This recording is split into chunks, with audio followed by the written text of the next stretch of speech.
In this video, I'm gonna show you how you can improve your miniature painting skills by using no colors at all. I am making this video for two reasons. The first one is to show you what this exercise can teach you what is truly important when you're painting miniatures, and the other one is money. Miniature hobby consists of 5 separate parts: playing the game, painting the miniatures, reading the lore, complaining online, and buying hobby products. Different people like different stuff, and that's okay. But in Zumikito's tier list, buying stuff brings the least satisfaction. And this is not because buying what you need or truly want is bad, but because I buy too many things I don't use at all. If you are like me and you are a proud owner of more than 200 different paints, you know that you don't use all of them. Let's face it, how many do you use? 30?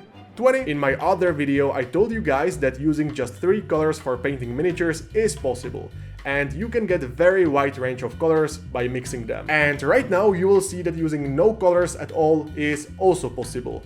And as I already said, not only will you get better that way, but you will understand that having 200 plus paints won't get you better results. To show you everything you need to know, I am using only black and white and this miniature from Draco Studios. But wait a second, black and white are not colors? Well, technically no, they are not colors, they are shades. Now I don't wanna go too deep into this topic, so if you're interested, a brief Google search will answer your question. So what happens when you get rid of colors? All that's left is value and texture. As a general rule in miniature painting, if your miniature looks good when you put black and white filter over it, chances are it's gonna look even better with colors. However, if it doesn't look good desaturated, colors won't help all that much. The correct placement of lights and shades on anything makes that object more readable. That is why black and white footage works and we are able to see what's there. The key principle here is contrast. I am talking about different types of contrast in my other video, but in this case it's all about value, which is essentially darkness or lightness. If you learn how to correctly place reflections on a miniature, you are ahead of many painters. Sometimes people use zenithal priming to see which parts are more exposed and therefore should be lighter. But this is not useful to see how different shapes reflect light. For example, shiny round objects will reflect light differently from matte, sharp objects. So zenithal priming will help you identify some reflections,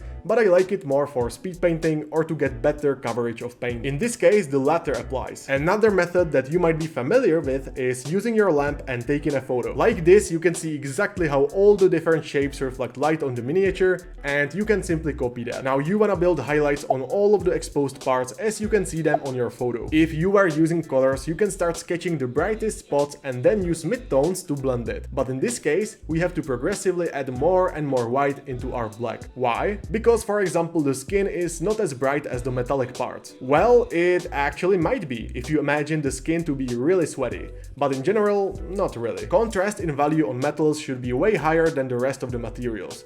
And this exercise will make you realize how bright should certain spots be. At this point you can see that I am trying to use darker gray to paint most of the stuff on the base. Not only are the skulls not as exposed as the rest of the miniature, but I also don't want them to take away too much of viewers' attention. All the deepest shades should be filled with pure black, because there should be basically no light at all. Of course, you can make the argument that the more diffused the light is, the less hard shades there are. And that is true. However, when you are painting miniatures, you try to over-exaggerate things to make an impact and create believable and readable image. That is also one of the reasons why edge highlights exist. They outline the miniature and further add to the readability. On the rack and the skulls, I am not too worried about blending, since those are old and rough, and this brings us to the second key principle of this exercise, and that is texture. Value and texture closely relate to each other. You have to think about which parts of the miniature are exposed to know where to place the most value, but the distribution of this value is given by texture of that material. So, for example, the skulls are very matte, and therefore the reflection shouldn't be too bright and shouldn't be too concentrated. On the other hand, if you are painting something like spandex on superhero suit or reflective armor, it should be way smoother,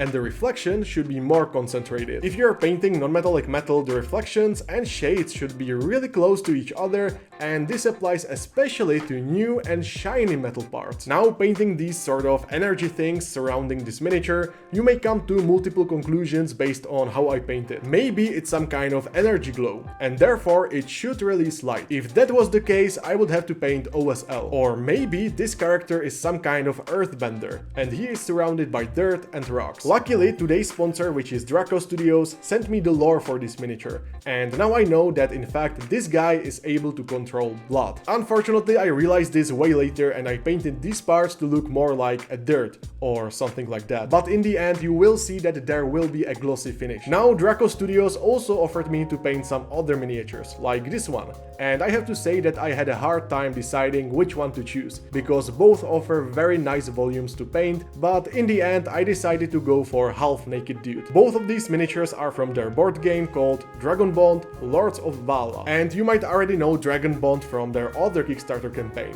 where they have awesome dragons and heroes as well. I am not familiar with the board game from the new Kickstarter just yet, but the miniatures?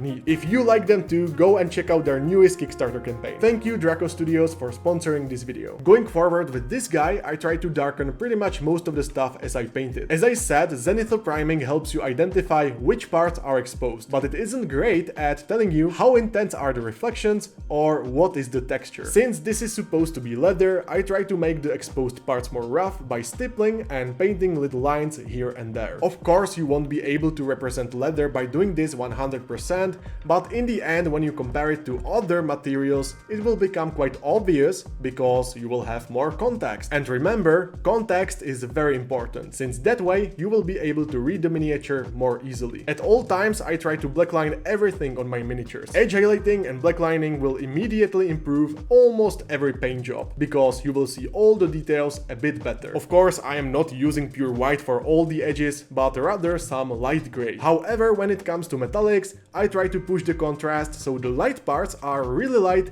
and the dark parts are almost black. There are some midtones, but not too much. By seeing dark and light parts right next to each other, it creates this illusion of high reflectivity. This is the case even if I choose to not make it perfectly smooth. If this was a competition piece, I would probably take my time by slowly glazing on the reflections.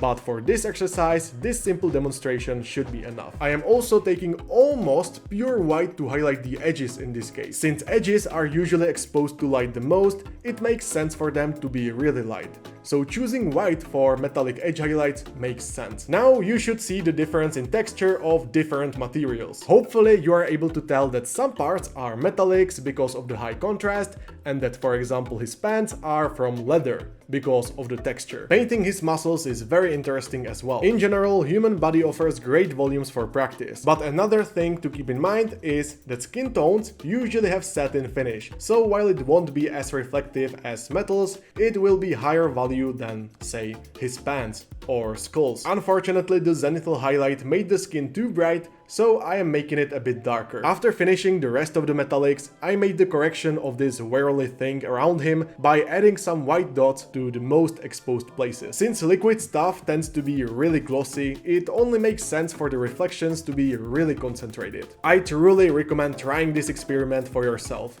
because it will get you out of your comfort zone and make you think about which decisions matter without worrying about colors. That's it, hit that subscribe button if you haven't already, and see you in the next one.